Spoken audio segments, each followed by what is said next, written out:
ассалому алайкум бинандаҳои азизу арҷуманд.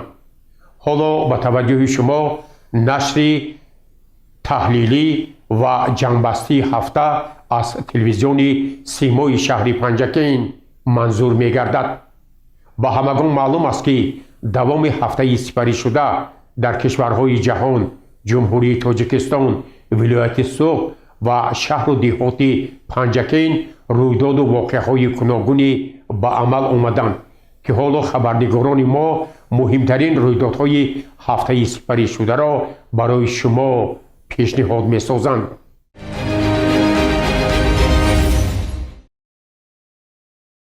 санаи 28 январи соли 2026 асосгузори сулҳу ваҳдати миллӣ пешвои миллат президенти ҷумҳурии Тоҷикистон муҳтарам Эмомалӣ Раҳмон бо роҳбарони сохтору мақомоти низомӣ ва ҳифзи ҳуқуқ машварати корӣ доир намуданд.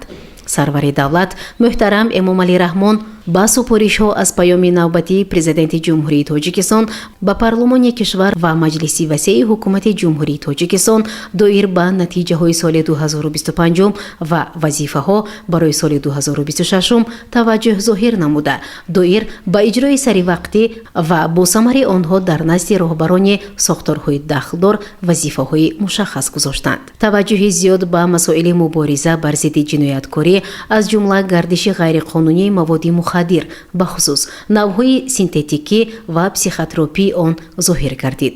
супоришҳо ҳамчунин доир ба кор бо мардум, таъмини тартиботи ҷамъиятӣ, риояи интизому оинномаҳои ҳарбӣ ва омодасозии кадрҳои касбӣ дода шуд.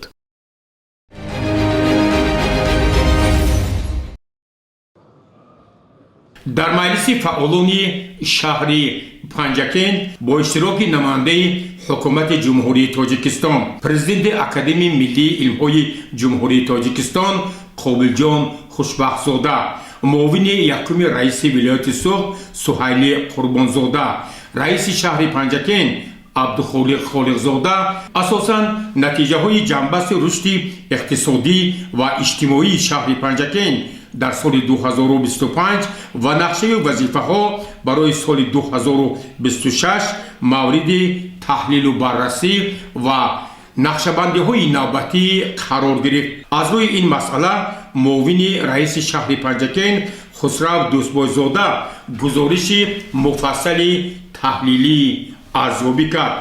аз ҷумла ӯ изҳор дошт, ки дар соли 2025 дар шаҳри Панҷакейн нақшаи қисми даромади буҷети шаҳр 95.8% иҷро гардид, ки ин нишон дод нисбат ба ҳамин давраи соли 2024 131.3 миллион сомонӣ зиёд мебошад. ҳамзамон таъкид гардид, ки ба ҳолати 1 декабри соли 2025 қарзи корхонаю ташкилотҳо аз ҳисоби андозҳо бо дар назардошти бақияпулиҳои андози иҷтимоӣ 21.3 миллион сомониро ташкил дод, ки ин нишондод дар муқоиса ба аввали сол ба маблағи 16.3 миллион сомонӣ зиёд мебошад. вобаста ба рақамикунонӣ ва пардохтҳои ғайринақдӣ, ки дар асоси иҷрои фармони президенти ҷумҳурии Тоҷикистон муҳтарам Эмомалӣ Раҳмон аз 22 июни соли 2023 дар бораи тадбирҳои вусъат додани ҳисоббаробаркуниҳои ғайринақдӣ ӯ иттилоъ дод, ки ба ҳолати 1 январи соли 2026 дар ҳудуди шаҳр 100% шумораи умумии субъектҳои ҳисоботдиҳандаи шахсони ҳуқуқӣ ва 85% соҳибкорони инфиродӣ ҳисоботи худро ба таври электронӣ пешниҳод намуданд. дар гузориш пиромони натиҷаҳои ҷанбаст дар соҳаи соҳибкорӣ ва сармоягузорӣ, гардиши савдо ва содирот, кишоварзӣ, сохтмон, меъморӣ, нақлиёту алоқа, меҳнат, муҳоҷират ва шуғли аҳолӣ, суғуртаи иҷтимоӣ ва нафақа, маориф ва илм, тандурустӣ ва кор бо занон, вазъи нигаҳдории тартиботи ҷамъиятӣ ва дигар масъалаҳое, ки ба рушди иқтисодиву иҷтимоии шаҳру деҳоти Панҷакейн марбут аст, маълумоти муфассал ироа гардид. аз тарафи раиси шаҳр Абдухолиқ Холиқзода, намояндагони ҳукумати ҷумҳурии Тоҷикистон ва мақомоти иҷроияи ҳокимияти давлатии вилояти Суғ, роҳбарони воҳидҳои сохторӣ, раисони ҷамоатҳои деҳот ва дигар шахсони масъул мавриди пурсишҳои ҷиддӣ қарор гирифтанд. дар маҷлиси фаъолон раисони ҷамъиятҳои диҳот дар бораи натиҷаҳои ҷамъбасти фаъолияти хеш дар соли 2025 гузориш дода, ҳамзамон нақшаҳои навбатиро дар соли 2026 ба истиқболи 35-мин солгарди истиқлоли давлатии ҷумҳурии Тоҷикистон арзёбӣ карданд. раиси шаҳр Абдухолиқ Холиқзода аз роҳбарони воҳидҳои сохторӣ ва раисони ҷамъиятҳои деҳот қотиёна талаб намуд, ки дар соли фархундаи 35-мин солгарди истиқлоли давлатии ҷумҳурии Тоҷикистон мо бояд дар партави дастуру супоришҳо, махсусан нишондодҳои паёми навбатии пешвои миллат президенти ҷумҳурии Тоҷикистон муҳтарам Эмомалӣ Раҳмон, ки санаи 16 декабри соли 2025 ба Маҷлиси Олии ҷумҳурии Тоҷикистон ироа намуданд, тамоми ҷаҳду талошҳои хешро барои вусъати корҳои ободонӣ, сабзу хуррамгардонӣ, истиқболи сазовори ин санаи фархунда ва бо ин васила боз ҳам ободу зебо сохтани диёри бостонimon ва баландбардоштани сатҳи зиндагии мардум равона созем. мавриди зикр аст, ки дар маҷлиси фаъолон прокурори шаҳри Панҷакен, мушовири адлияи дараҷаи 1 Искандар Раҳматзода низ андешаву мулоҳизоти хешро дар бораи баъзе камбудиҳое, ки дар соли 2025 вобаста ба иҷро нашудани нақшаи картошка ва дар самти кишоварзӣ ба ҳадаф нарисидани як қатор хоҷагиҳои кишоварзӣ ва дигар масъалаҳое, ки имрӯз ба рушди иқтисодиву иҷтимоии шаҳри Панҷакен хеле муҳим аст, андешаҳояшро баён кард. ӯ таъкид намуд, ки ин масъала дар як машварати калон низ мавриди таҳлилу баррасӣ қарор мегирад. прокуратури шаҳри Панҷакен дар ҳамбастагӣ бо мақомоти иҷроияи маҳаллӣ, ҳокимияти давлатии шаҳри Панҷакен ва дигар мақомоти марбута дар самти рушди соҳаи кишоварзӣ, таъмини оби полизӣ, пардохти маблағҳои андоз, маблағҳои об ва дигар тадбирҳое, ки ба рушди соҳаи кишоварзӣ марбут аст, масъалаҳоро баррасӣ намуда масъулинро вазифадор хоҳад кард. дар маҷлиси фаъолони шаҳри Панҷакен намояндаи ҳукумати ҷумҳурии Тоҷикистон, президенти Академияи Миллии илмҳои ҷумҳурии Тоҷикистон Қобилҷон Хушбахтзода, муовини аввали раиси вилояти Суғд Суҳайли Қурбонзода ба сухан баромада бори дигар дар бораи натиҷаҳои ҷанбасти рушди иқтисодиву иҷтимоии шаҳри Панҷакен андешаву хулосаҳои хешро баён карданд. онҳо таъкид карданд, ки имрӯз вазифаи мо ҳамагон дар партави дастуру супоришҳо ва нишондодҳои паёми навбатии пешвои миллат президенти ҷумҳурии Тоҷикистон муҳтарам Эмомалӣ Раҳмон бо дастовардҳои арзанда истиқбол намудани 35-мин солгарди истиқлоли давлатии ҷумҳурии Тоҷикистон мебошад. дар маҷлиси фаъолон бори дигар таъкид гардид, ки бояд роҳбарони тамоми зинаҳо аз натиҷаҳои соли 2025 хулосаҳои зарурӣ бароварда барои ислоҳи камбудиҳо тадбирҳои мушаххас андешанд. дар хотимаи маҷлиси фаъолон раиси шаҳри Панҷакен Абдухолиқ Холиқзода изҳор дошт, ки тибқи нақшаи чорабиниҳо дар шаҳри Панҷакен бахшида ба ҷашни 35-мин солгарди истиқлоли давлатии ҷумҳурии Тоҷикистон таъмиру бунёди 984 иншоот ба нақша гирифта шуд ва то ба имрӯз 996 иншоот ё 101.2% онҳо бунёд ва мавриди истифода қарор гирифтанд. то ҷашни 35-мин солгарди истиқлоли давлатии ҷумҳурии Тоҷикистон боз 177 иншооти гуногуни иловагӣ ба нақша гирифта шудааст. то имрӯз 25 иншоот аз ин силсила мавриди истифодабарӣ қарор дода шуданд.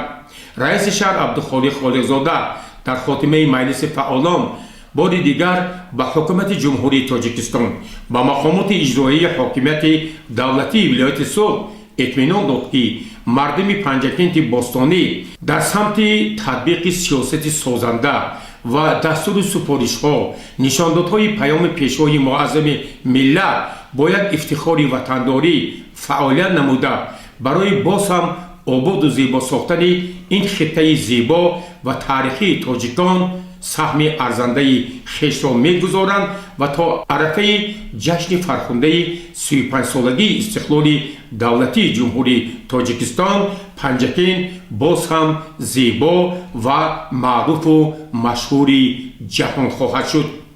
گزارش عباس همراساده، خیام جورایف و شاه حسین صالحوف.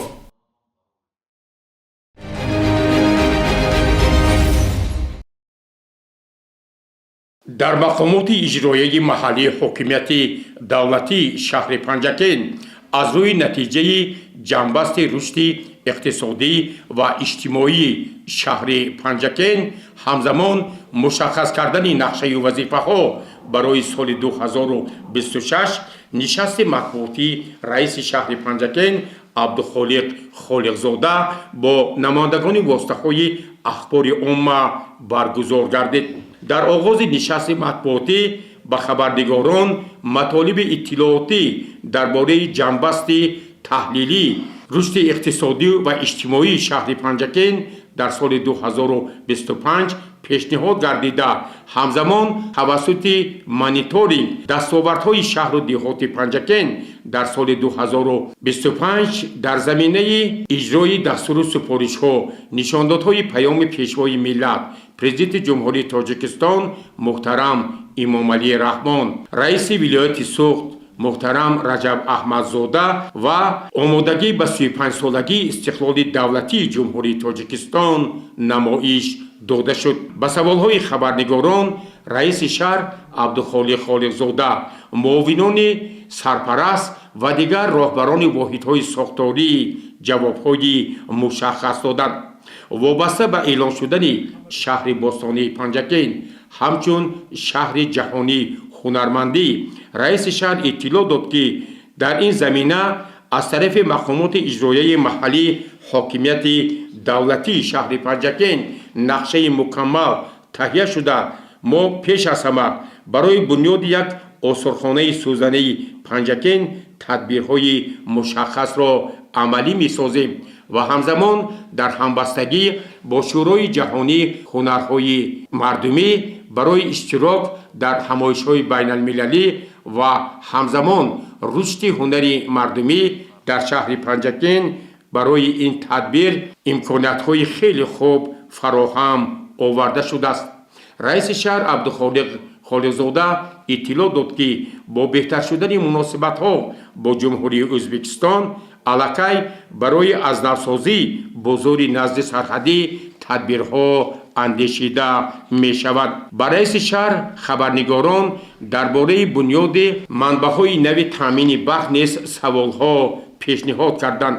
رئیس شهر اطلاع دادند که عین زمان ما برای بنیاد نیروگاه‌های خورشیدی نیز نقشه‌ها آماده ساخته برای باز هم بهتر کردن حرکت نقلیات در همبستگی با وزارت نقلیات جمهوری تاجیکستان مقامات اجرایی حاکمیت دولتی ولایت سوخت برای بنیاد یک راه کناری از موضع روز آبناک تا حدود جماعت دهات سرس نقشه ها تهیه می شوند. وابسته به تشکیل امکانیت‌های رشد سیاحی در فصل زمستان در موضع زیبا منظر هفت‌گل رئیس شهر عبدالخالق خالقزاده تاکید کرد که علاقه ما اینجا چندین مسابقه‌های ورزشی را انجام دادیم و عین زمان برای بنیاد یک مرکز زمانوی سیاحی در موضع هفت‌گل کارها ادامه دارند. ما تصمیم گرفتیم که در همکاری با کارخانه مشترک زرافشان، صاحبکاران و آنهایی که در این موضع زیبای هفت‌گل فعالیت می نمایند برای تعمیر و آبادانی راه آن کارهای مشخص را عملی سازیم. در رابطه با نامگذاری‌های تاجیکی رئیس شهر بار دیگر تاکید نمود که ما نیز در آینده در همبستگی با مقامات دخدار برای تطبیق قانون زبان دولتی جمهوری تاجیکستان مسئولین را وظیفه‌دار نموده همزمان تاکید می نمایم که ما باید در شهر باستانی پنجکین با زبان دولتی جمهوری تاجیکستان از همه بیشتر احترام گذاریم. درباره کارهای آبادانی و سازندگی در شهر پنجکین رئیس شهر به خبرنگاران اطلاع دادند که با افتخار 35مین سالگرد استقلال دولتی جمهوری تاجیکستان در شهر پنجکین ما تصمیم گرفته بودیم که بیشتر از 1000 انشاءات گوناگون را مورد استفاده قرار دهیم. تا به امروز از این شماره 996 انشاءات مورد استفاده قرار گرفته.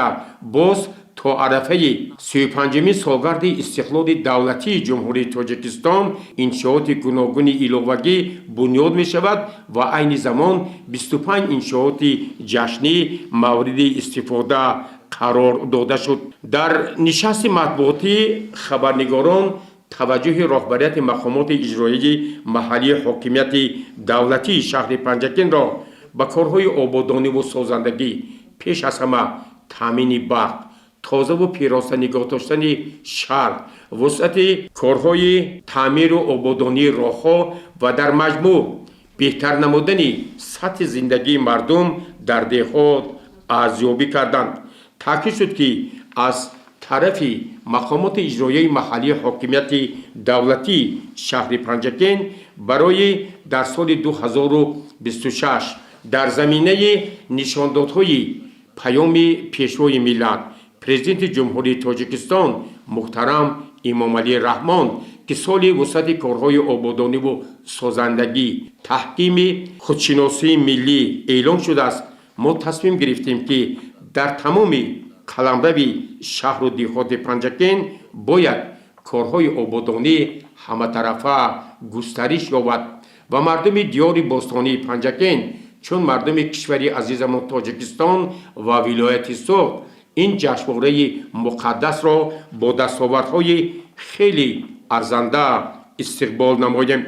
وابسته به نصب و تعمیر لیفت‌ها در بناهای معمولی و بناهای مسکونی، بهتر نمودن حرکت واسطه‌های نقلیات مسافرکشانی در کوچه‌های مرکزی شهر پنجکین، باز هم بلند برداشتن فعالیت کارخانه واحد دولتی خواجگی منزلی کمونالی، شعبه حفظ محیط زیست و دیگر مسائلی که با آباد و زیبا ساختن پنجکین مربوط است. رئیس شهر اطلاع داد که این مسئله ها تحت نظارت بی‌واسطه مقامات اجرایی محلی حاکمیت دولتی شهر پنجکین قرار دارند.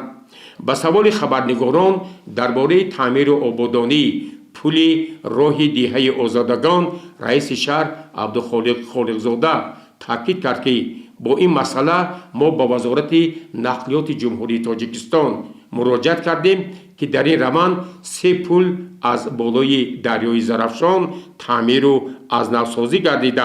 در دهه آزادگان بنیاد بنای نوی مؤسسه تحصیلات میانه عمومی رقمی 31 در عرفه انجام یابی قرار دارد. همزمان در سابق بنای کارخانه کنسرو شربت شهر پنجکین ما برای 400 نفر صاحبکارانی که پس از سوختار در بازار گلستانی شهر پنجکین زیان دیدن مرکزهای زمانوی تجارتی بنیاد می سازیم. در نشست مطبوعاتی با دیگر سوال و درخواست‌های خبرنگاران وابسته با فعالیت شهرنشینی، شهرداری، فراهم آوردن امکانات‌ها برای مردم و همزمان بلند برداشتن معرفت حقوقی، تربیه اخلاقی شهروندان، رئیس شهر اطلاع داد که علاقه در این سمت از طرف مقامات اجرایی محلی حاکمیت دولتی شهر پنجکین گروه‌های تبلیغاتی فعالیت دارند.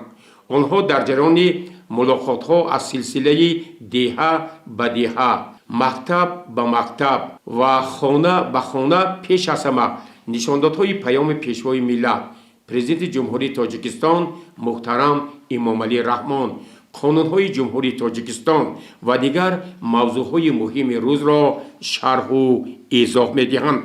رئیس شهر با خبرنگاران اطلاع داد که مسئله دستگیری عائله‌های نیازمند همچون تطبیق سیاست اجتماعی دولت و حکومت جمهوری تاجیکستان تحت نظارت جدی قرار دارد. از روی اطلاعی که به ما رسید بیشتر از 100 نفر ساکنان معیوب شهر و دهات پنجکین با آرابچه های معیوبی نیاز دارند که ما در جریان سفرهای کاری به جماعت های دهات، ملاقات صحبت ها، عیادت ها با معیوبان، کلانسالان، کودکان چنین آرابچه های معیوبی را تقدیم کردیم و این اقدام اجتماعی من بعد نیز ادامه داده می شود. در خاتمه نشست مطبوعاتی رئیس شهر باری دیگر با کارمندان واسطه های اخبار عامه عرض سپاس کرد. او اظهار داشت که واقعا خبرنگاران یک شریک با اعتماد مقامات دولتی در رشد و آبادانی تاجیکستان، ولایت سوق و شهری پنجکین می باشند و طبق نقشه در همه کارخانه مؤسسه‌ها و واحدهای ساختاری شهر پنجکین نشست‌های مطبوعاتی از روی جنبست نتیجه‌های سال 2025 با در نظر داشت نقشه وظیفه‌ها برای سال 2026 ادامه داده می شود.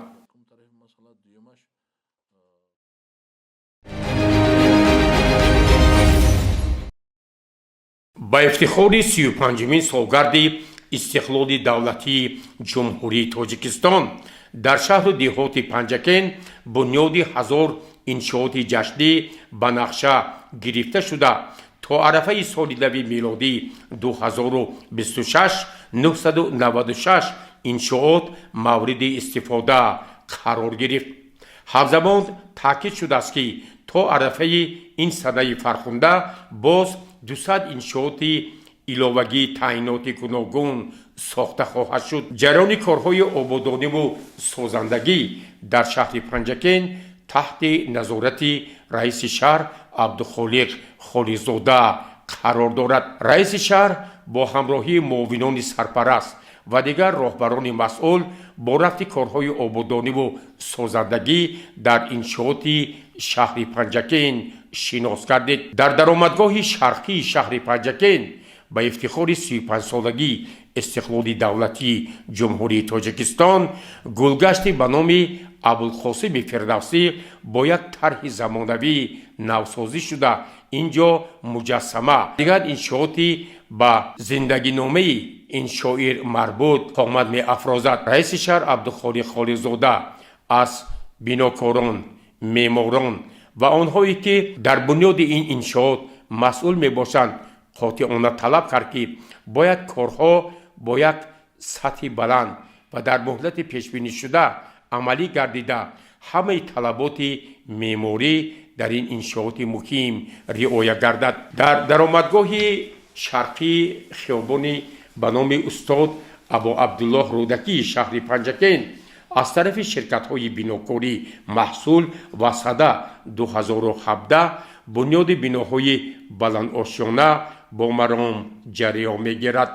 ضمن شناسایی رئیس شهر عبدالخالق خالیزاده از صاحبکاران، بیناکاران و مسئولین این انشاءات طلب کرد که باید بناهای استقامتی در شهر باستانی پنجکین به طلبات زمان مطابق باشند. برای شهروندان پیش از همه میدانچه‌های ورزشی، مکان بازی برای کودکان، توقفگاه‌ها بنیاد گردیده همزمان جهت بنیاد شبکه‌های آب و تشناب، تامین آب و روشنی از حساب نیروگاه‌های خورشیدی تدبیرهای مشخص اندیشند. در جریان شناسایی با انشاءات جشنی در خیابانی به نام استاد ابو عبدالله رودکی شهر پنجکین در نزد کودکستان عظمت از طرف صاحبکاران بناهای زمانوی بنیاد گردیده رئیس شهر پیرامون سر وقت و با صفت بلند رعایت طلبات معیارهای معماری مسئولین را وظیفه‌دار کرد و همزمان اینجا تاکید شد که در جای سابق کودکستان عظمت یک مؤسسه زمانوی تحصیلات تا مکتبی ساخته خواهد شد. در کوچه تریشکوی شهر پنجکین رئیس شهر نخست با رفت ساختمان بیمارخانه کودکانه شهر شناس گردید. ба раиси шаҳр иттилоъ доданд ки бинои нави беморхонаи кӯдакона барои 200 кат пешбинӣ шуда айни замон корҳо бо маром идома доранд ва пас аз мавриди истифода қарор гирифтан воқеан дар ин беморхона барои ташхису табобати кӯдакон имкониятҳо ба маротиб бештар хоҳад шуд. ҳамзамон дар ин мавзеъ раиси шаҳр бо дигар иншоот биноҳои баландошона шинос гардид. роҳбарон ва соҳибкоронро вазифадор кард ки дар ҷараёни корҳои сохтмону васлӣ ва ороишӣ пеш аз ҳама ба тарҳи зебо ва сифати биноҳо диққати махсус дода шавад. дар қисми ғарбии шаҳри Панҷакен сохтмони бинои маъмурӣ маркази минтақавии ба ҳисобгирии инфиродӣ раёсати ҳифзи иҷтимоӣ ва нафақа дар шаҳри Панҷакен идома дорад. раиси шаҳр дар назди бинокорони ин иншоот вазифа гузошт ки бояд ин бино ки таъиноти иҷтимоӣ дорад дар муҳлати пешбинишуда бо тарҳи зебо талаботи меъёрҳои меъморӣ ва бо сифати баланд мавриди истифода қарор гирад. таври мо қаблан иттилоъ дода будем, пас аз сӯхтор дар бозори гулистони шаҳри Панҷакен бо иқдоми мақомоти иҷроияи маҳаллии ҳокимияти давлатии шаҳри Панҷакен ва дастгирии соҳибкорон дар собиқ бинои корхонаи консервабарории Шарбат бунёди маркази тиҷоративу хидматрасонии замонавӣ барои 400 нуқта идома дорад ва корҳои асосӣ дар арафаи анҷомёбӣ қарор гирифтанд. раиси шаҳр Абдухолиқ Холиқзода ва ҳайати ҳамроҳонашон бо рафти бунёди ин маркази тиҷоратӣ шинос гардиданд. ба раиси шаҳр аз тарафи ширкати саноат сохтмон иттилоъ дода шуд ки корҳои асосӣ ба сомон расиданд. дар баробари бунёди як маркази замонавии тиҷоративу хизматрасонӣ ин ҷо барои боз ҳам беҳтар шудани имкониятҳо дигар инфраструктураҳои зарурӣ бунёд хоҳад шуд. ҳамин тавр раиси шаҳр бо ҳамаи иншооте ки дар шаҳр сохтмонашон идома дорад шинос гардид. дар назди масъулин дастуру вазифаҳои мушаххас гузошт ва таъкид шуд ки мо бояд ҷашни фархундаи 35-солагии истиқлолияти давлатии ҷумҳурии Тоҷикистонро бо воситати корҳои ободониву созандагӣ худшиносии миллӣ ки аз паёми пешвои миллат президенти ҷумҳурии Тоҷикистон муҳтарам Эмомалӣ Раҳмон ки Маҷлиси олии ҷумҳурии Тоҷикистон ироа намуданд сарчашма мегирад ва ҳамагон бояд саҳми арзандаи хишро гузорем. гузориши Аббос Ҳамроҳзода ва Исмоил Холов.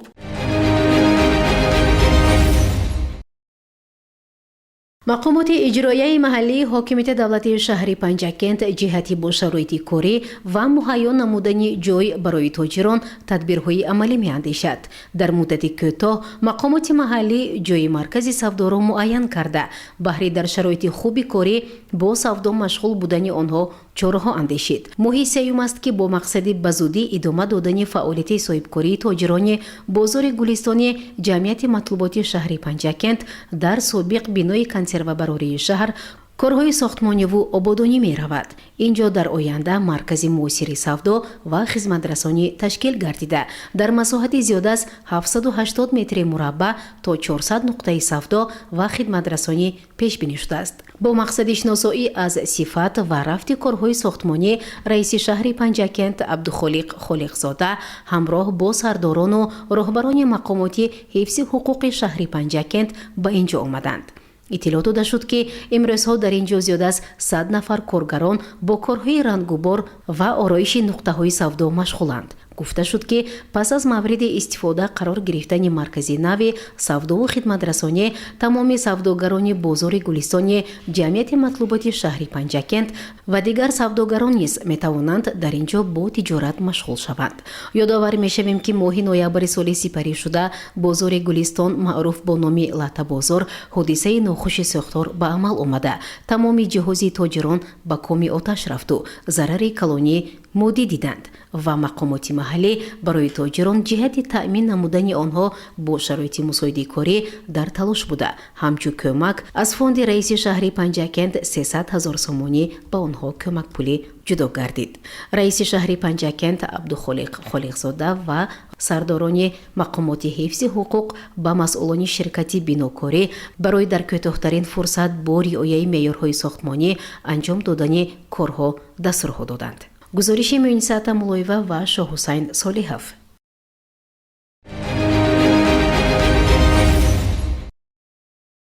майдони истиқлоли шаҳри Панҷакент ки муҷассамаи Исмоили Сомонӣ, бурҷи нишону парчами давлатии ҷумҳурии Тоҷикистон инҷо қад афрохтанд, бо тарҳҳои зебо, дарахтони ҳамешасабз ва фаввораҳо ба ҷои дӯстдоштаи сайру гашти сокинону меҳмонон баргузории идҳои давлатию миллӣ табдил ёфтааст. ба рағми сардии ҳаво ва боридани барф инҷо бо иштироки раиси шаҳри Панҷакент Абдухолиқ Холиқзода, кормандони мақомоти шаҳрдорӣ ва хоҷагию манзилии коммуналӣ ҳашари ниҳолшинонӣ баргузор шуд. дар ин макони зебо бо тарҳи муайян даҳҳо бех ниҳоли дарахтони ороишӣ дар канори шоҳроҳи хиёбони рӯдакии шаҳр садҳо бех гулхӯи ба сармо тобовар шинода шуданд.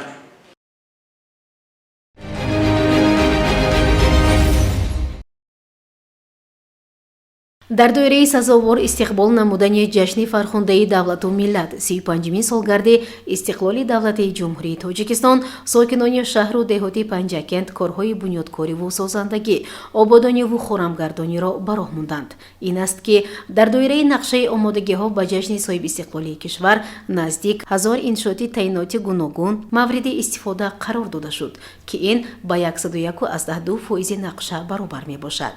илова бар ин мардуми шарафманди шаҳру деҳоти Панҷакент тасмим доранд ки то таҷлили иди истиқлолияти кишвар боз зиёда аз 200 иншооти дигари гуногуни иҷтимоӣ сохта ба истифода диҳанд. бо мақсади шиносоӣ аз рафти корҳои сохтмонии иншоотҳои гуногуни тиҷоративу иҷтимоӣ дар маркази шаҳр раиси шаҳри Панҷакент Абдухолиқ Холиқзода боздид намуд. роҳбарияти мақомоти маҳаллӣ ба масъулин ҷиҳати таъмиру тармим, рангуборкунии мақомоти иҷроияи маҳаллии ҳокимияти давлатӣ, майдони парчам дастурҳо дод. ҳамзамон мавсуф аз рафти корҳои сохтмонии ҷамъияти дорои масъулияташ маҳдуди Зарафшонсоз ки дар масоҳати 1000 метри квадратӣ бунёд мешавад дида намуд. соҳибкор Шавкат Бобозода иттилоъ дод ки дар ин бинои баландошонаи истиқоматӣ аз 150 ҳуҷраи алоҳида иборат буда сохтмончиён аз рӯи меъёрҳои сохтмонӣ фаъолият доранд. супориш дода шуд то намои берунии бино бо сифати хуби миллӣ ва зебо оро дода шавад. иншооти дигаре ки раиси шаҳри Панҷакент дида намуд, ҷамъияти дорои масъулияташ маҳдуди манзили баланд буд.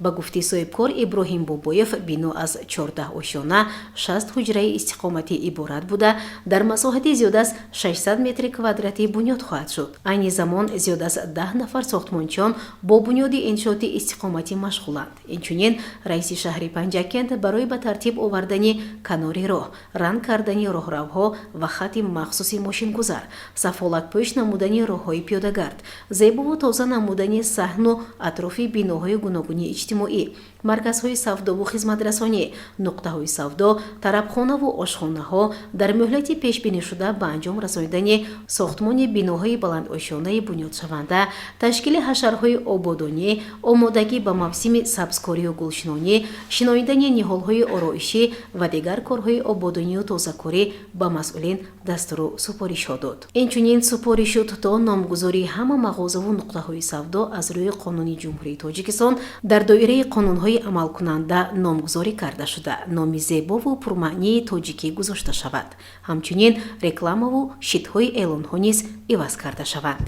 иншооти дигаре ки дар доираи сафар боздид карда шуд, ҷамъияти дорои масъулияташ маҳдуди марказ сохтмон мебошад. он аз тарафи соҳибкор Муҳаммадҷон Қурбонов дар маркази шаҳр дар масоҳати 700 метри квадратӣ бунёд мешавад. бинои истиқоматии баландошона аз 15 ошона ва 200 ҳуҷраҳои истиқоматӣ иборат буда, дар назар аст соли 2027 пурра сохта шуда мавриди истифода қарор гирад. чунин шиносоӣ аз рафти корҳои сохтмонии иншооти баландошона дар ҷамъияти дорои масъулияташ маҳдуди Сардор сохтмон низ ҷараён гирифт. ҷиҳати сари вақт бо тарҳи миллӣ ва хоса бо босифат анҷом додани корҳо масъулин вазифа гузор шуданд.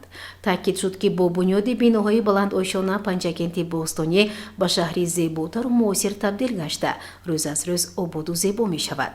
пас биёяд ҳама сарҷамъона шаҳри худро тозаву озода нигоҳ дорем. чуноне гуфтанд, шаҳри ман хонаи ман. месазад ки ободиву тозагиро аз манзили зист, маҳал ва кӯча оғоз намоем. гузориши Муинсат Амулоева ва Шоҳусайн Солеҳов.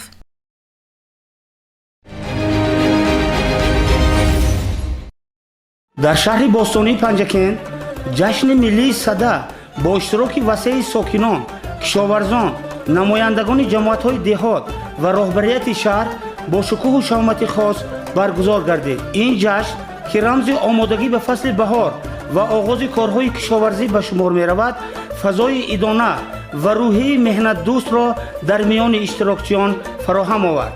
дар оғози чорабинӣ раиси шаҳри Панҷакент аз намоиши техника ва таҷҳизотҳои муосири кишоварзӣ дидан кард.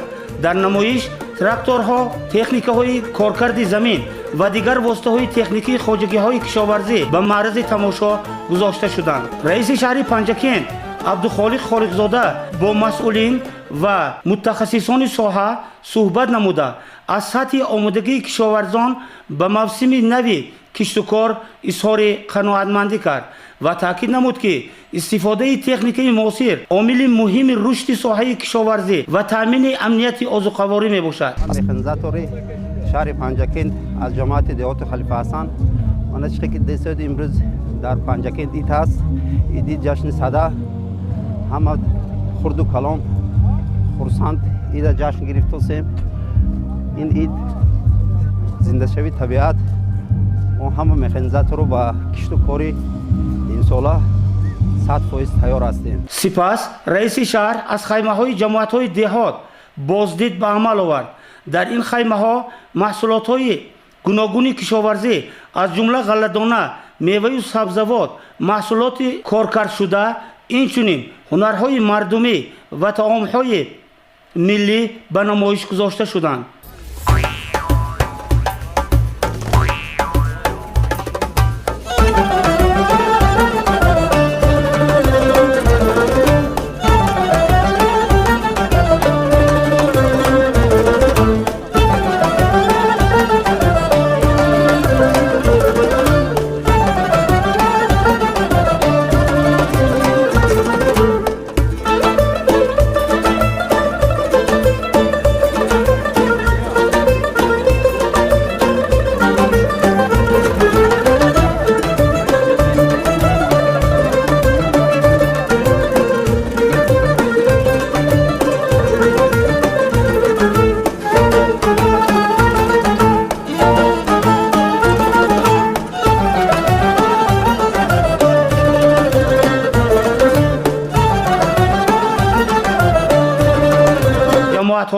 дастовардҳои худро муаррифӣ намуда анъана ва суннатҳои ниёгонро пешкаши меҳмонон гардониданд.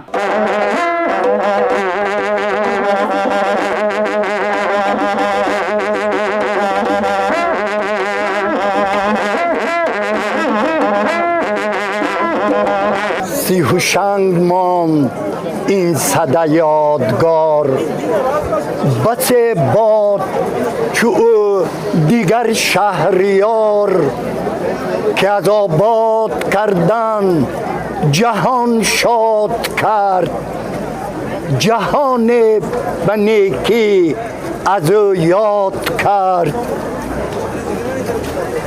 ای جوان برخیز تا جشنی صدا برپا کنیم، آتشی شادی بیافروزیم و خوش غوغا کنیم.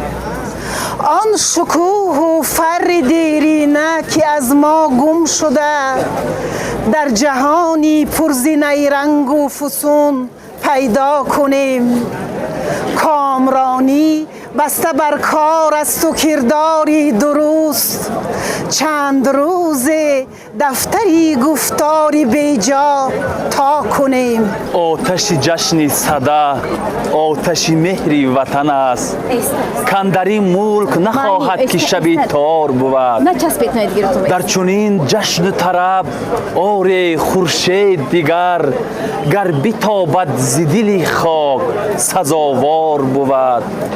خرم است این صدا و شاد روان باد که گفت شب جشن صدا را حرمت بسیار بود.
جشن صدا در پنجکند باستانی بازگوی احترام به ارزش‌های ملی، احیای سنت‌های باستانی و دستگیری محنت کشاورزان ارزیابی گردید. ربینی ادانه با برنامه رنگین فرهنگی ادامه یافته، هنرمندان و گروه‌های ایجادی با سرود و رقص‌های ملی فضای جشن را باز هم گرمتر نمودند.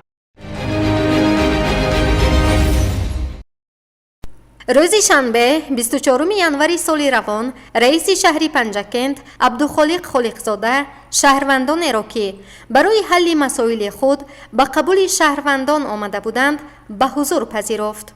зимни қабул шаҳрвандон оиди масъалаҳои додани қитъаи наздиҳавлигӣ, ҳалли баҳси замин, беҳдошти ҳолати обёрии заминҳо, манзили зист, мусоидат барои сохтмони нуқтаҳои савдо ва иншооти варзишӣ, расонидани кӯмаки молиявӣ, табобати бемор, дарёфти ҷойи кор ва ғайра аз масъалаҳое буданд ки шаҳрвандон дар рӯзи қабули раиси шаҳр ба миён гузоштанд. зимни шунидани муроҷиату дархостҳо ба 8 нафар моҳияти масъала ва роҳҳои қонунии ҳалли он фаҳмонида ба 3 нафар ёрии молиявӣ расонида шуд.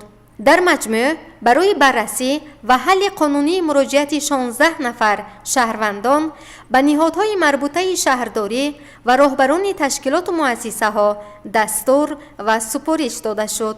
муроҷиатҳои шаҳрвандон тибқи талаботи қонун ба қайд гирифта баъди баррасӣ дар муҳлати муқаррар кардашуда ба муаллифон ҷавоби расмӣ гардонида хоҳад шуд.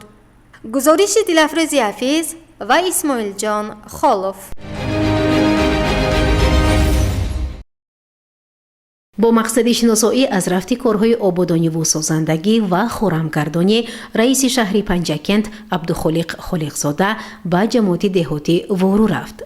سفر کاری از کار نیک و آینده‌ساز آغاز یافت. با اشتراک رئیس شهر پنجکند پیران روزگار دیده و آموزگاران سابقه دار در دهه مرغدر بالای جماعت دهاتی وارو برای بنیاد بنای نوی معاصر تعلیمی سنگ اساس گذاشته شد. ضمن معرفی لایحه اطلاع داده شد که بنای نوی تعلیمی رقم 73 از 3 آشیانه و 17 صنفخانه عبارت بوده برای فراگیری تا 900 نفر خواننده در دو بست پیش بینی شده است. مکتب نو با دستگیری مقامات اجرایی محلی حاکمیت دولتی شهر پنجکند و سهمگذاری ساکنان و سخاوتمندان ساخته می شود. یادآور شد که آن زمان در مؤسسه تحصیلاتی میانه عمومی رقم 73 به نام سرمد نزدیک 300 نفر طالب علم علم آموخته. 28 نفر آموزگاران فعالیتی کاری دارند. مؤسسه تعلیمی که هنوز سالهای 70 قرن گذشته ساخته شده بود، امروز از نورسایی جای تنقیسی میکشد، چون در این دهه تنها یک مکتب عمل میکند و خلاص. зимни суханронии раиси шаҳри Панҷакент таъкид намуд ки яке аз самтҳои асосиву афзалиятноки ҳукумати ҷумҳурии Тоҷикистон ин соҳаи маориф мебошад. боиси хурсандист ки солҳои охир мардуми шарафманди диёр дар раванди корҳои неку созандагиву бунёдкорӣ, таъмиру таҷдид ва бунёди муассисаҳои нави таълимиву синфхонаҳои иловагӣ барои таълиму тарбия, махзани муқаддаси илму адаб ва маркази асосии ташаккули наслҳои худшиносу ватандӯст саҳми худро мегузоранд. бо ин мақсад ба ҳамаи сокинон мардуми заҳматкашу сарбаланди деҳаи марғидари боло изҳори сипос карда, ҳамзамон таклиф карда шуд ки дар деҳа як муассисаи таҳсилоти томактабии муосир низ сохта ба истифода дода шавад, зеро зинаи аввал баъд аз тарбия дар оила аз кӯдакистон ва фаъолияти хуби мураббиён оғоз мешавад. пешниҳод гардид ки баъди сохтан ва мавриди истифода қарор гирифтани бинои нави таълимӣ бинои ҳозираи мактаб ба кӯдакистон табдил дода шавад. қайд гардид ки мо ҳама бояд сарҷамъона кӯшиш намоем ки фарзандонамонро бо маърифат, соҳибкасб, дар рӯҳияи муҳаббат ба илму дониш, ифтихор аз фарҳанги пурғановати аҷдодӣ ва бо эҳсоси баланди худшиносиву ватанпарастӣ тарбия намоем. ҳамчунин раиси шаҳри Панҷакент аз фаъолияти муассисаи таҳсилоти миёнаи умумии рақами 72 деҳаи Пағна низ шинос шуда, бо омӯзгорон ва сокинони ин деҳа суҳбати озод доир намуд. мавсуф нуктаҳои асосии паёми пешвои муаззами миллатро шарҳу тавзеҳ дода, доир ба масъалаҳои мубрамирӯз аз ҷумла самаранок ва оқилона истифода бурдани обу замин, нерӯи барқ, тақсимоти замин, дастгирии ниёзмандон, пешгирӣ аз ҳодисаҳои номатлуби ифротиву террористӣ, бедор кардани ҳисси ватандӯстӣ дар ҷавонон, ватанпарастиву обод намудани диёри хиш, донишманд ва соҳиб тахассус шудани насли нав ва монанди инҳо ибрози андеша кард. зимни мулоқот бо бошандагони деҳаҳои ҷамоати деҳоти Вору, раиси шаҳри Панҷакент барои беҳдошти шароити зисти сокинон ки дар минтақаи хавфноки экологӣ зиндагонӣ мекунанд, кӯчонидани онҳо ба дигар ҷо ва монанди инҳо маслиҳатҳо дода шуд. бошандагон вобаста ба масъалаҳои рӯз муроҷиат карда барои ҳалли мушкилоташон аз роҳбарияти мақомоти маҳаллӣ кӯмак хостанд. раиси шаҳри Панҷакент ҷиҳати дар доираи қонунҳои амалкунанда сари вақт таҳлилу баррасӣ кардани муаммоҳои ҷойдошта масъулинро вазифагузорӣ кард. зеро бохабар шудану ҳал кардани мушкилоту норасоӣ ва дархосту муроҷиатҳои сокинон ин яке аз самтҳои асосии фаъолияти мақомоти маҳаллӣ ба ҳисоб рафта, натиҷаи он дар мадди аввал ва таваҷҷӯҳи роҳбарияти мақомоти иҷроияи маҳаллии ҳокимияти давлатӣ қарор дорад.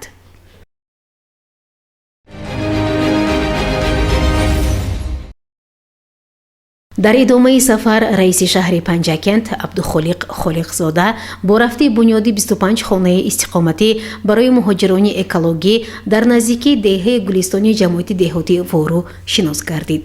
бояд гуфт ки сохтмони ин манзилҳо дар доираи ҳамкориҳои ҳукумати ҷумҳурии Тоҷикистон бо шарикони рушд аз ҷониби ташкилоти ҷамъиятии хайриявии Тоҷикистон бунёд карда мешавад. тибқи лоиҳа дар марҳилаи аввал сохтмони 25 манзил барои оилаҳои ниёзманд, инчунин инфрасохтори иҷтимоӣ аз ҷумла мактаб ва маркази тиббӣ низ пешбинӣ шуда ба беҳтар шудани шарту шароити зиндагонии сокинон нигаронида шудааст. дар назар аст ки хонаҳои нави истиқоматӣ дар арафаи 35-уми солгарди истиқлоли давлатии ҷумҳурии Тоҷикистон ба бошандагон бо тантана тақдим карда шавад. зимни шиносоӣ аз рафти корҳои сохтмонӣ ба анҷом расида раиси шаҳри Панҷакент вобаста ба насб ва таъмин кардани мардум бо хати барқ ва оби нӯшокӣ, таъмири роҳҳо ва бо сифати хуб анҷом додани корҳо ба масъулин супоришҳо дод. ҳамзамон роҳбарияти мақомоти маҳаллӣ аз заминҳои кооперативии тиҷорати ин мавзеъ дидан намуда ба раиси ҷамоат ва дигарон дастур дод то дар гирду атрофи ин ҷо боғҳои интенсивӣ ташкил карда шавад. ҳамчунин ба маъракаи ниҳолшинонӣ низ омодагии ҷиддӣ дида шавад.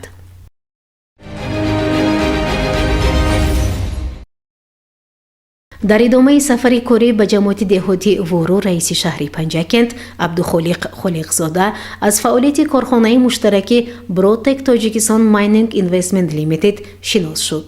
инҷо айни замон ҷиҳати омода намудани коргоҳ ба фаъолият, аз назаргузаронии техникӣ ва ба кор омода намудани таҷҳизот, нақлиёт, минтақаи истихроҷи маъдан идома ёфта, дар бунёди коргоҳи нав корҳо рафта истодааст.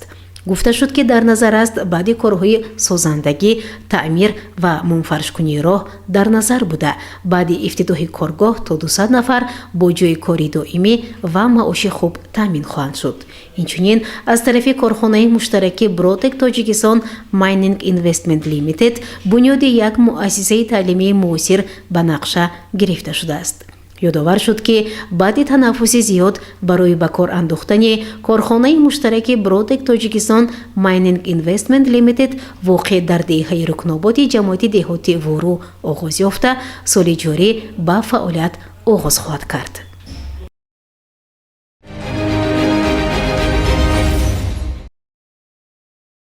яке аз самтҳои муҳим ва асосии сиёсати иҷтимоии давлату ҳукумат, махсусан сарвари давлат, пешвои муаззами миллат муҳтарам Эмомалӣ Раҳмон ин дастгирӣ намудан ва кӯмак кардан ба шахсони ниёзманду оилаҳои камбизоат, нафарони имконияташон маҳдуд дошта мебошад.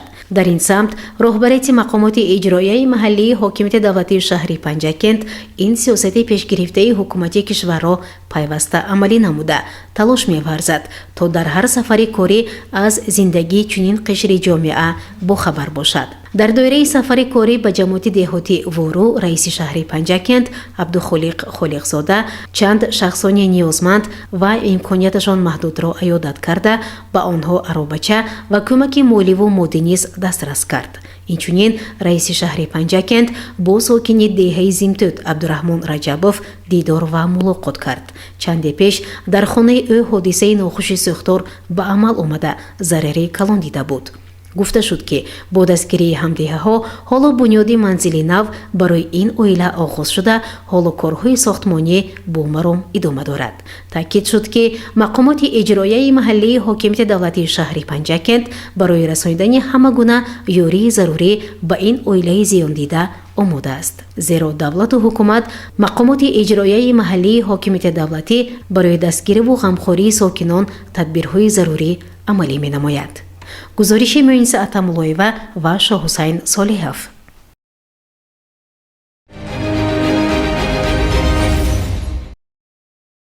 зимни сафари кори раиси шаҳр ҷамоати деҳоти Косатарош аз буғи интенсивӣ ва яхобмонӣ дар хоҷагии деҳқонии Темир ва Роҳатой дар мавзеи Мармар дидан намуд. барои омодагӣ барои фасли баҳор ва парвариши хуби ниҳолон ба масъулин супоришҳо дода шуд. зимни сафари кори худ раиси шаҳр аз рафти корҳои сохтмонӣ бинои боғчаи кӯдакона барои 250 нафар аз ҷониби соҳибкор Раҷабов Нарзулло воқеъ дар деҳаи Нови Чомоқ дида намуд. Абдухолиқ Холиқзода бо тамоми шароити тарбияи кӯдакон дар лоиҳаи мазкур шинос шуда, ба соҳибкору сохтмончиён барои бунёди бинои муосири боғча ки дунёи поку биолоиши тарбиятгирандагонро рангин менамояд, баҳои арзанда дод. дар идома Абдухолиқ Холиқзода аз рафти барқарорсозии пойгоҳи обкашӣ дида намуд. пойгоҳи мазкур дар деҳаи Косатароши ҷамоат ҷой гирифта барои тезонидани корҳои барқарорсозӣ масъулин вазифадор гардиданд.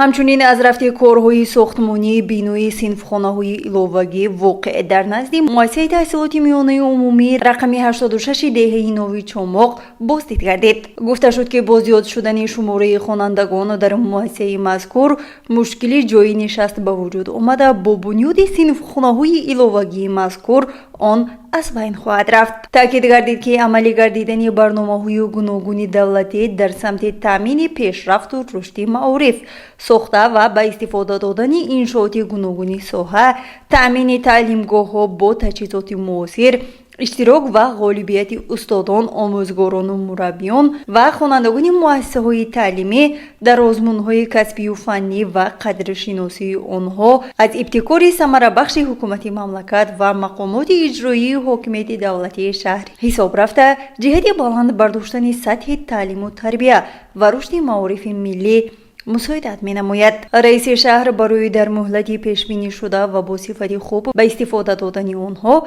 به مسئولین دستور داد. گزارش مرتبه رحمان و طلبشو توشیف.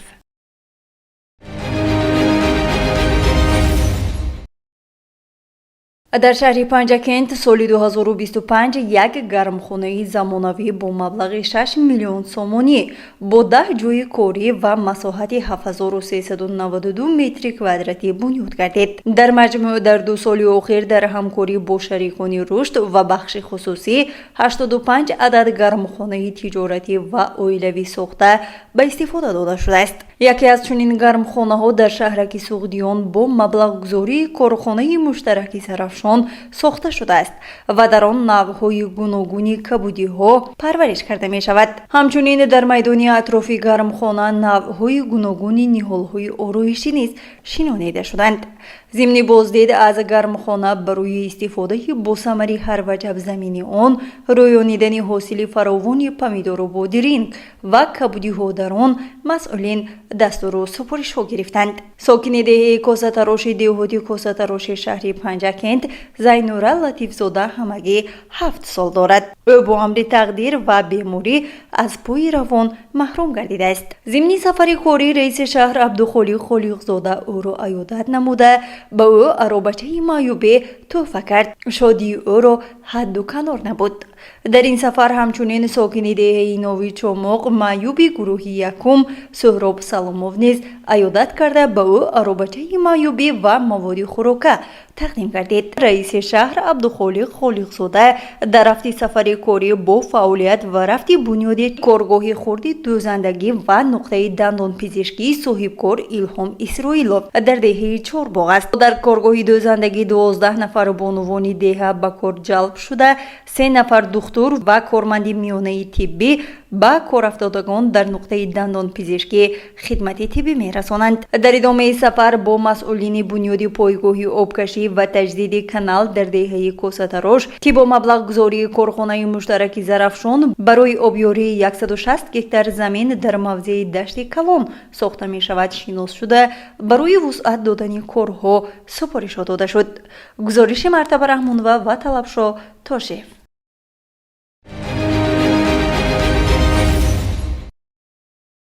با مقصد بلندبرداشتن مسئولیت کارمندان ساحه کشاورزی، اداره بهداشت زمین و آبیاری، خواجگی‌های دهقانی و دیگر ساختارهایی که با این ساحه مربوط است در تالاب کاخ فرهنگی به نام عالم بابایف شهر پنجکent یک مشورت وسیع کاری برگزار گردید. مشورت را پروکورور شهر پنجکent مشاور عدلیه درجه 1 اسکندر رحمتزاده حسن آغاز بخشید و به حاضرین اطلاع داد که از روی نتیجه های جنبست سال 2025 در ساحه کشاورزی، تامین آب‌های پالیزی، پرداخت مبلغ‌های انداز، مبلغ‌های آب و دیگر مسائلی که از روی نقشه‌های تصدیق شده باید عملی می‌شوند، بعضی تدبیرها سری وقت به اجرا رسانیدن شد. پروکورور شهر پنجکent اسکندر رحمتزاده از اشتراکچیان این مجلس وسیع قاطعانه طلب کرد که آنها باید در سال 2026 از کمبودی‌های سال 2025 خلاصه های ضروری برآورده برای هرچه زودتر پرداخت نمودن مبلغ‌های قرض انداز، آب پالیزی، نقشه تامین کشتی کارتوشکا و دیگر زراعت‌هایی را که به نقشه گرفته شده است آمادگی گیرند و در سال فرخنده 35 سالگی استقلال دولتی جمهوری تاجیکستان تمام امکانیت‌ها را برای استقبال سزاوار این صنایع فرخنده و سهم گذاشتن در تامین آذوقه‌واری مملکت که از پیام نوبتی پیشوای ملت پرزیدنت جمهوری تاجیکستان محترم امامعلی رحمان سرچشمه میگیرد با یک مسئولیت بلند سهم گذارند. дар ин машварат муовини раиси шаҳри Панҷакент Мурод Шукрзода низ ба сухан баромада бори дигар таъкид кард ки имрӯз аз тарафи роҳбарияти мақомоти иҷроияи маҳаллии ҳокимияти давлатии шаҳри Панҷакент шахсан раиси шаҳр муҳтарам Абдухолиқ Холиқзода дар самти боз ҳам беҳтар намудани таъмини оби полизӣ сари вақт анҷом додани нақшаи киштукори баҳорӣ иҷрои нақшаҳое ки дар соли 2026 аз ҷумла барои зиёд намудани майдони кишти картошка ва ҳамзамон пардохти қарзҳои андоз ва оби полизӣ роҳбарони хоҷагиҳои деҳқонӣ раисони ҷамоатҳои деҳот раёсати кишоварзӣ ва дигар роҳбарони сохторҳои воҳидӣ масъул мебошанд.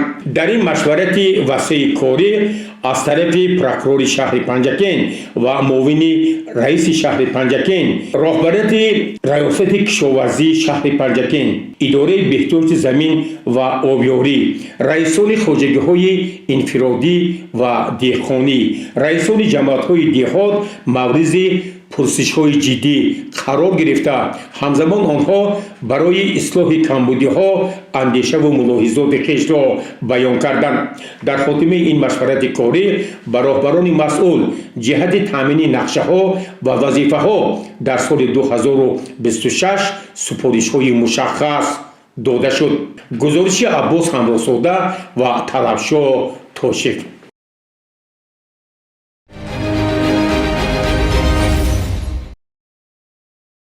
дар маркази ташхиси минтақавии агентии тоҷикстандарти шаҳри Панҷакент таҳти роҳбарии сардори марказ Ҳабибзода Умедҷон машварати васеъи корӣ баргузор гардид.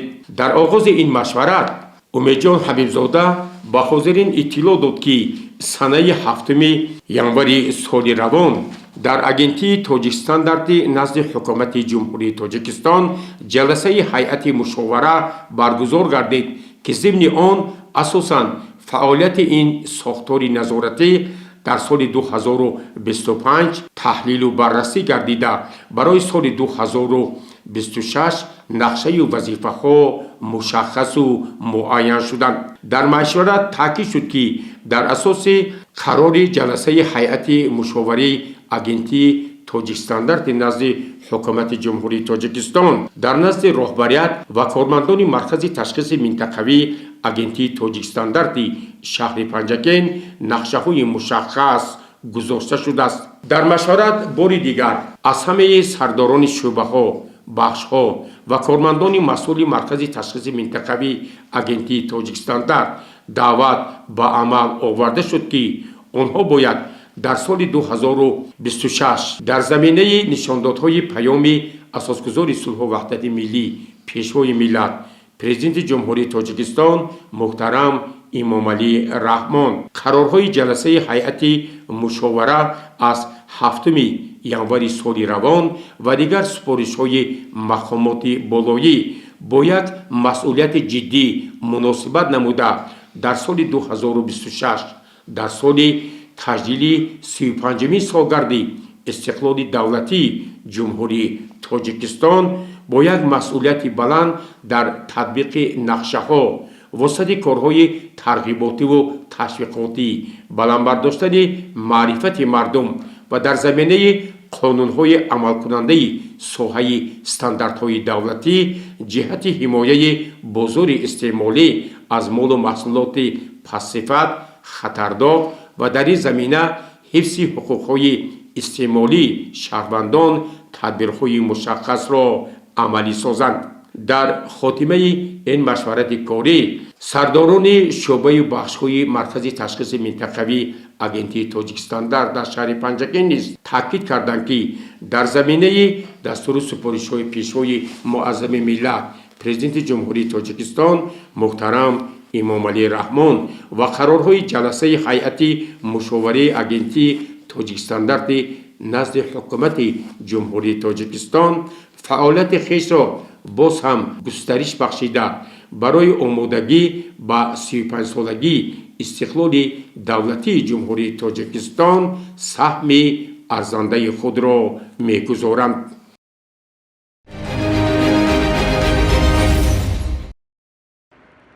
таҳлилҳо нишон доданд ки пешгирӣ аз ҳодисаҳои сӯхтор барои ҳар як шаҳрванд ташкилоту корхона хеле зарур аст. ҳодисаи сӯхтор ки моҳи ноябри соли 2025 дар бозори гӯлистони шаҳри Панҷакент ба вуқӯъ пайваст боиси ташвишу изтироб ва зиёнҳои моддии соҳибкорон гардид. аз тарафи роҳбарияти хадамоти давлатии оташнишонии шаҳри Панҷакент ҷиҳати шарҳу изоҳи қонуну қоидаҳои сӯхтор, пешгирӣ аз ҳодисаҳои сӯхтор як силсила тадбирҳо амалӣ шуданд. таҳти роҳбарии сардори хадамоти давлатии оташнишонии шаҳри Панҷакент Бобоҷон Аминзода гурӯҳҳои кории ин сохтор бо сокинони диҳаҳои Амондара, Ёрӣ ва Вешист мулоқоту суҳбатҳои хеле самимона ва ҳадафнокро анҷом доданд. сардори хадамоти давлатии оташнишонии шаҳри Панҷакент Бобоҷон Аминзода зимни ин мулоқот бо сокинони ҷамъиятҳои диҳоти Амондара ва Ёрӣ бори дигар аз онҳо даъват намуд ки пеш аз ҳама оддитарин қоидаҳои зидди сӯхторро риоя кунанд. зели бомпӯшҳо гузоштани алаф ва ҳамзамон риоя накардани талаботи техникаи бехатарӣ дар вақти пайвастани хатҳои барқ ва истифода аз ҳизум, ангишт ва дигар таҷҳизоти барқӣ онҳо пеш аз ҳама ба қоидаҳои зидди сӯхтор аҳамияти ҷиддӣ диҳанд, зеро имрӯз як амали нодуруст метавонад барои оилаҳо як мушкилотеро пеш орад ва як сӯхтори оддӣ ба мардум зиёнҳои калоне мерасонад ки чунин мулоқоту суҳбатҳо имкон медиҳад мардум бояд ҷиҳати пешгирӣ аз ҳодисаҳои сӯхтор хеле ҷиддӣ муносибат намоянд.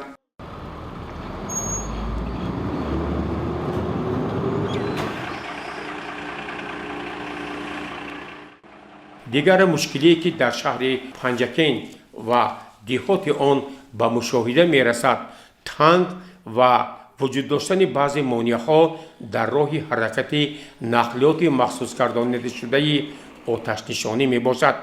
бо ин мақсад гурӯҳи кории хадамоти давлатии оташнишонии шаҳри Панҷакент таҳти роҳбарии сардори ин хадамот Бобоҷон Аминзода дар кӯчаҳои шаҳри Панҷакент барои ҳаракати нақлиёти оташнишонӣ роҳҳоро васеъ карданд, дарахтонро буриданд. аз мардум хоҳиш карданд ки дар чунин роҳҳо иншооти иловагӣ бунёд накунанд, нақлиётро нагузоранд, то дар ҳолатҳои фавқулода воситаҳои нақлиёти соҳавӣ метавонанд сари вақт оташро хомӯш гардонанд. сардори хадамоти давлатии оташнишонӣ Бобоҷон Аминзода мақсаду мароми ин тадбирҳоро чунин шарҳ дод. дар раси нақши чорабинои раиси хадамоти давлатии оташнишонии вилояти Суғд ва нақши чорабинои қисм имрӯз мо тасмим гирифтем барои омӯзиши кӯча ва паскӯчаҳои шаҳри Панҷакент бо ҷалби нақлиёти оташнишонӣ корҳои омӯзишро дар байни ҳайати шахсӣ гузорем. дар вақти омӯзиши кӯча паскӯчаҳо муайян карда шуд ки дар бисёр кӯчаҳо паскӯчаҳои шаҳри Панҷакент аз ҷумла дар маҳаллаҳо роҳҳои нақлиёт бо ҳар гуна монеаҳо банд карда шудааст ки нақлиёти оташнишонӣ сари вақт ба ҷои ҳодисаи сӯхтор расида наметавонад. бинобар ин аз тарафи ҳайати шахсӣ ва раисони маҳалло роҳҳои мошингузар тоза карда шуда аз раисони маҳалло хоҳиш карда мешавад ки он кӯча паскӯчаҳое ки имрӯзҳо бо ҳар гуна монеаҳо банд карда шудааст барои сари вақт ба ҷои ҳодисаи сӯхтор рафта аз ҳар гуна монеаҳо озод мемонанд, аз ҷумла аз шохҳои дарахтоне ки роҳҳои мошингузарро банд карданд аз онҳо тоза карда шаванд. воқеан имрӯз мардуми шаҳру диҳоти Панҷакент бояд қоидаҳои зидди сӯхторро бо як эҳсоси баланд риоя намоянд, зеро як амали нодуруст ва як бемасъулиятӣ метавонад ба сӯхтори калон табдил ёбад ки оқибатҳои он барои ҳар як инсон ногувор аст. гузориши Аббос Ҳамроҳзода ва Хаём Ҷураев.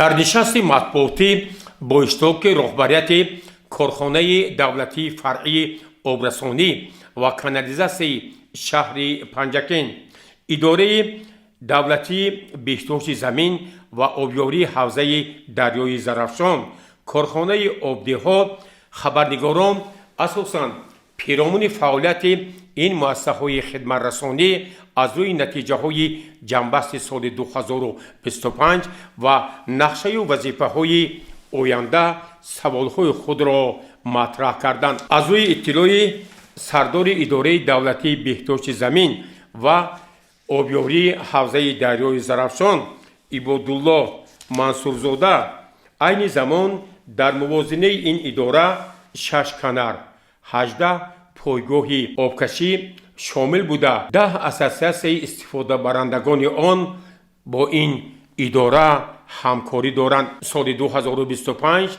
аз тарафи идора барои обёрӣ бештар аз 16 000 гектар замин дар шаҳри Панҷакен ва 500 гектар замин дар ноҳияи айнӣ хидматрасонӣ ба амал бароварда шуд, ки ин нишон дод нисбат ба соли 2024 1 миллион метри мукъаб зиёд буда 104%-ро ташкил медиҳад. ба хабарнигорон аз тарафи сардори корхонаи давлатии фаръии обтаъминкунӣ ва канализасияи шаҳри Панҷакен Нурзода Ҳабибулло иттилоъ дода шуд, ки соли 2025 аз тарафи корхона барои боз ҳам беҳтар намудани таъмини оби нӯшокӣ, фаъолияти шабакаҳои канализасионӣ ва андешидани тадбирҳои ободонӣ як қатор корҳои мушаххас анҷом дода шуданд. таъкид гардид, ки дар давраи соли 2025 ҳамагӣ ба муштариён ба маблағи 5 миллион 417 723 сомонӣ хизмат расонида шуд, ки ин нишон дод нисбат ба ҳамин давраи соли 2024 1 миллион 179 581 сомонӣ зиёд мебошад. аз рӯи иттилои Нурзода Ҳабибулло, айни замон таъмини оби нӯшокӣ ба муштариён дар шаҳри Панҷакен бо реҷаи муқарраршуда ҷараён гирифта, ҳар шабона рӯз аз 16 то 18 соат онҳо бо оби нӯшокӣ таъмин мешаванд. ба саволи хабарнигорон дар бораи мавриди истифода қарор додани шабакаҳои нави обрасонӣ, Нурзода Ҳабибулло ба ҳозирин иттилоъ дод, ки воқеан дар шаҳри Панҷакен дар доираи ҳамкориҳои ҳукумати ҷумҳурии Тоҷикистон бо шарикони рушд лоиҳаи аз навсозии шабакаҳои обу ташноб ба анҷом расонида шуд. мо тасмим гирифтем, ки моҳи март ҳамаи корҳо дар ин самт мукаммал мешаванд ва пас аз насби ҳисобкунакҳои обӣ барои фаъолияти ин шабакаи нав имкониятҳо фароҳам оварда мешавад. ҳамзамон Нурзода Ҳабибулло аз муштариён эҳтиромона хоҳиш намуд, ки бояд онҳо пеш аз ҳама обро сарфа намоянд. барои сари вақт пардохт кардани маблағҳои он аз тариқи ғайринақдӣ тадбирҳо андешанд ва ҷиҳати сари вақт насби ҳисобкунакҳои обӣ, ки омили асосии сарфаи об ва беҳтар шудани таъмини он мебошад, бо корхонаи давлатии фаръии обрасонӣ ва канализасияи шаҳри Панҷакен ҳамкориро густариш бахшанд. аз рӯи иттилои сардори идораи давлатии беҳдошти замин ва обёрии ҳавзаи дарёи Зарафшон Ибодулло Мансурзода, айни замон бо мақсади дар фасли зимистон ба яхобонӣ фаро гирифтани заминҳо ва боғот дар каналҳои Халифа Ҳасан, Марғидар, тоқсанкорис яъне фарметан ва киштутак оби доимӣ таъмин шудааст ва ӯ таъкид кард, ки агар аз тарафи ассотсиатсияҳои истифодабарандагони об ва дигар истифодабарандагони об маблағҳои қарзи корхона пардохт карда шавад, барои боз ҳам беҳтар намудани сифати таъмини об сари вақт анҷом додани таъмири каналҳои магистралӣ و پایگاه‌های آبکشی امکانات‌های کارخانه باز هم زیادتر خواهد شد. در این نشست مطبوعاتی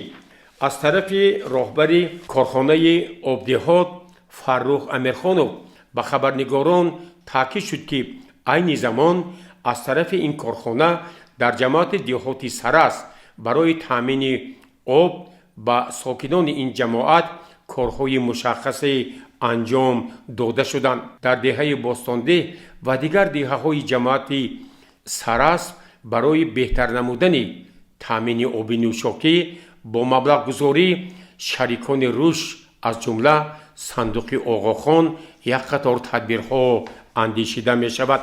راهبر کارخانه آبدهات اصرار داشت که ما همکاری را با دیگر کارخانه مصرف‌هایی که در دهات پنجکین به تامین آب مشغول هستند گسترش بخشیده در آینده تمام امکانات‌ها را برای تامین آب نوشاکی برای ساکنان جماعت‌های دهات نیز عملی خواهیم کرد. در نشست مطبوعاتی تاکید گردید که با دستگیری بی‌واسطه مقامات اجرایی محلی حاکمیت دولتی شهر پنجکین برای تعمیر و ازنوسازی و پرره بتون‌ریزی کردن کانال‌های مرغیدر و خلیفه حسن لایحه آماده شده است و در صورت سری وقت وارد شدن مبلغ‌ها برای ازنوسازی این کانال‌ها تدبیرهای مشخص اندیشیده می شوند. خبرنگاران درباره به شهر پنجکین پیوست نمودن آب کول‌های هفت‌کول نیز سوال دادند. مسئولین اطلاع دادند که واقعاً این یک پیشنهاد خیلی جالب است. در صورت دریافت مبلغ‌ها و سرچشمه‌های آن ما می توانیم آب هفت‌کول را به شهر پنجکین پیوست نماییم که آن همه طرفه از جهت اکولوژی تازه بوده برای تامین مردم شهر باستانی پنجکین مشکلات مالی و تکنیکی به مراتب کمتر خواهد شد. در نشست مطبوعاتی بار دیگر راهبران اداره دولتی بهداشت زمین و آبیاری، کارخانه دولتی فرعی آب تامین کنی و کانالیزاسیا، کارخانه آبدهات با نمایندگان واسطه‌های اخبار عامه اطلاع دادند که یکی از عامل‌های اساسی بهتر شدن فعالیت این ساحه‌ها به همکاری با روزنامه و مجله‌ها، تلویزیون و رادیو نیز مربوط است. ما می‌خواهیم که من بعد از طرف کارمندان واسطه‌های اخبار عامه برای بلند داشتن معرفت اکولوژی، استفاده صرفه‌کارانه آب، سری وقت پرداخت نمودن مبلغ‌های آن و در مجموع جهت تامین آب‌های پالیزی و آب نوشاکی آنها مساعدت می‌نمایند. به سوال‌های خبرنگاران درباره زیاد شدن بنیاد بناهای بلند آشانه، تامین آنها با آب نوشاکی و خطهای کانالیزاسیونی، نورزاده حبیب‌الله اطلاع داد که عین زمان بعضی نقشه‌ها جهت بنیاد یک شبکه معاصری آب و تشناب از جمله کانالیزاسیونی در پنجکین به نقشه گرفته شده است. در آینده ما کوشش میکنیم که با صاحبکارانی که امروز به بنیاد بناهای بلند آشانه مشغول هستند همکاری نماییم. در صورت بنیاد شبکه‌های تشناب و آب که خلاف طلبات معماری شهر پنجکین و شرط‌های تکنیکی کارخانه دولتی فرعی می باشد، ما تصمیم گرفتیم پیش از همه صاحبکاران، آنهایی که با بنیاد بناها مشغول هستند، با کارخانه دولتی فرعی آبرسانی و کانالیزاسیون شهر پنجکین مشوره نموده در این سمت مطابق قانون‌های عمل کننده جمهوری تاجیکستان تدبیرها اندیشیده شود.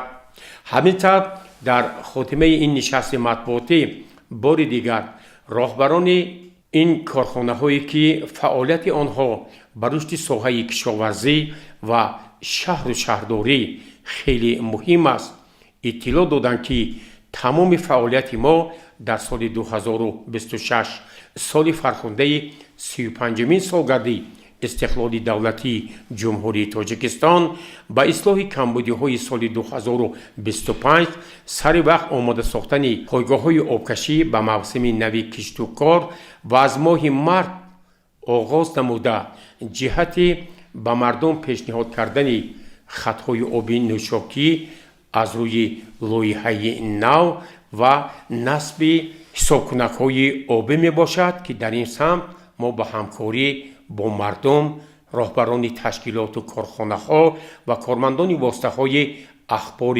عامه بیشتر نیاز داریم.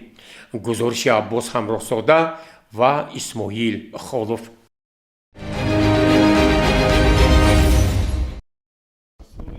در بیمارخانه مرکزی شهر پنجکند با اشتراک راهبریت بیمارخانه مرکزی، کمک اولیه طبی سانیتاری، مرکز ویروس نورسایی مسئولیت آدم، مرکز نظارتی دولتی و سنتری و اپیدمیولوژی، مرکز تامینات بی‌خطری عضوقواری نشست مطبوعاتی برگزار گردید. نمایندگان واسطه‌های اخبار عامه با راهبریت این ساختارها درباره جنبست فعالیت سال 2025 و نقشه‌های منبعد سوال‌ها پیشنهاد کردند. وابسته به سوال‌های خبرنگاران درباره تشخیص و پیشگیری ویروس نورسایی مسئولیت آدم، بیماری‌های سیرویتی و غیر سیرویتی، ففت مادر و کودک، تأمین تجهیزات زمانوی، برقرار کردن مؤسسه‌های طبابتی در دهه‌های دوردست، نرسیدن طبیبان اولوی، تأمین کادرهای جوان با جای کار و دیگر سمت‌های فعالیت ساحه تندرستی خبرنگاران سوال‌های خویش را پیشنهاد کردند. از روی اطلاع راهبریت بیمارخانه مرکزی عین زمان ویروس نورسایی مسئولیت آدم در سال 2024 27 نفر و در سال 2025 36 نفر دریافت کرده شده است.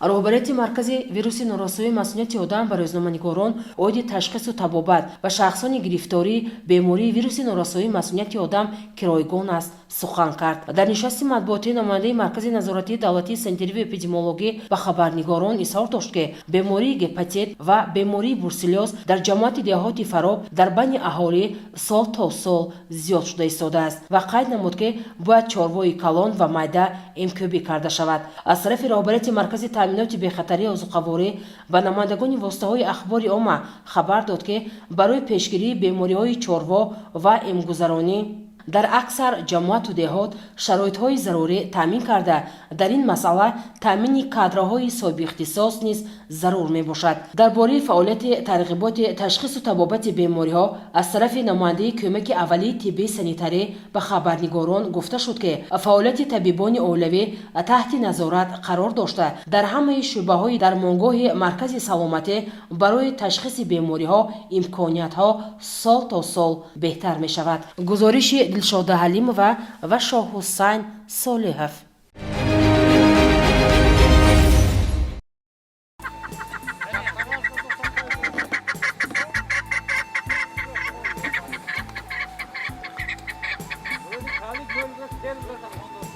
با سبب بارشات زیادی برف و سردی‌های شدید روزهای اخیر که دسترسی حیوانات و پرندگان وحشی را به منبع‌های طبیعی غذا محدود گردانیده است، از جانب مسئولان جمعیت شکارچیان و ماهیداران شهر پنجکند در موضع‌های جماعت دهاتی موقعان کارهای بیوتکنیکی براه مانده شدند. در چنین شرایط طبیعی مخصوصاً در فصل زمستان حیات حیوانات صحرایی و وحشی زیر خطر جدی قرار می‌گیرد. برف قفس، پست شدن حرارت هوا و تغییریابی اقلیم باعث کاهش ذخیره غذا گردیده به موازنت اکوسیستم تاثیر منفی می‌رساند.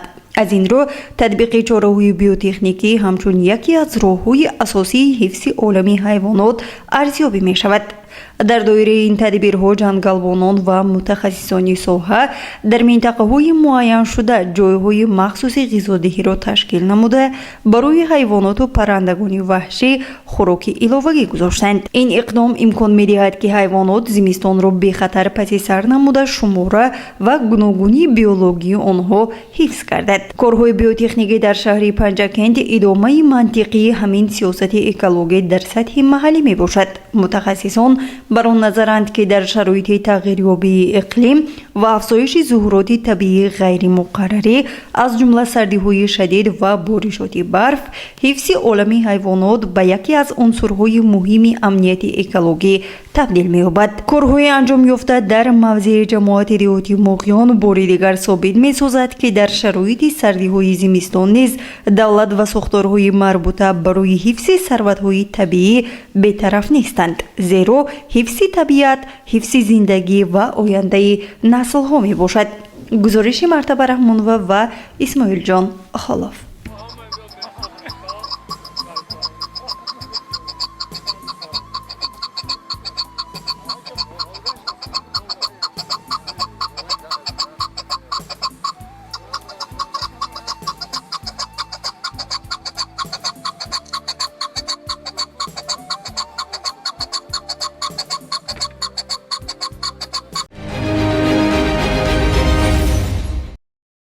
در تالاری کتابخانه مرکزی شهر پنجکند با اشتراک کتابداران و کارمندان شعبه فرهنگ مقامات اجرایی حاکمیت دولتی شهر پنجکند چاره‌بینی دایر گردید. آن با اشتراک هیئت وسیع کارمندان وابسته به شرح و توضیح پیام نوبتی پرزیدنت جمهوری تاجیکستان محترم امامعلی رحمون به مجلس عالی جمهوری تاجیکستان درباره سمت‌های اساسی سیاست داخلی و خارجی کشور گذرانیده شد. ضمن چاره‌بینی سرمتخصص بخش فرهنگ شهر پنجکند صمدف عمرجان سخنرانی نموده قید نمود که واقعا پیام راهبری هر کشور حجت رسمی دولتی است که مقام رسمی حقوقی و برای تمام نهادهای دولتی ماهیت راهنمایی دارد و از این نقطه نظر پیام پرزیدنت جمهوری تاجیکستان درباره سمت‌های اساسی سیاست داخلی و خارجی جمهوری به مجلس عالی جمهوری تاجیکستان نیز به حیث یک سند مهم حقوقی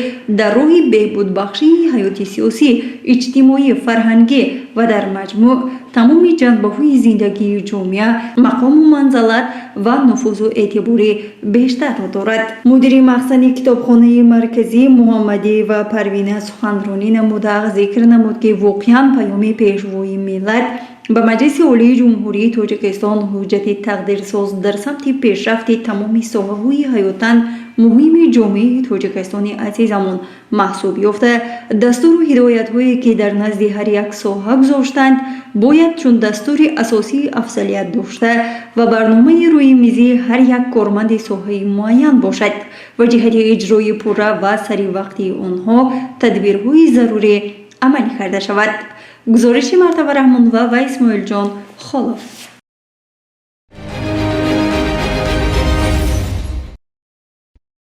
واقعا هفته‌ای که سپری گردید در خاطرات ما با رویداد واقعه‌های گوناگونش ثبت خواهد شد. اینک هفته نو آغاز می‌یابد. ما به همه شما بینندگان عزیز و ارجمند در هفته نو پیش از همه تن صحت، خانه آباد، بخت و سعادت و موفقیت‌ها در همه جاده‌های زندگی آرزو می‌کنیم و من امید می‌کنم که مردم پنجکند باستان در راه تطبیق سیاست سازنده اساسگذاری صلح و وحدت ملی پیشوای ملت پرزیدنت جمهوری تاجیکستان محترم امامعلی رحمون سهم ارزنده خویش را می‌گذارند و ما همگان جشن فرخنده 35مین سالگرد استقلال دولتی جمهوری تاجیکستان را سزاوار استقبال می‌گیریم. سلامت و سربلند باشید.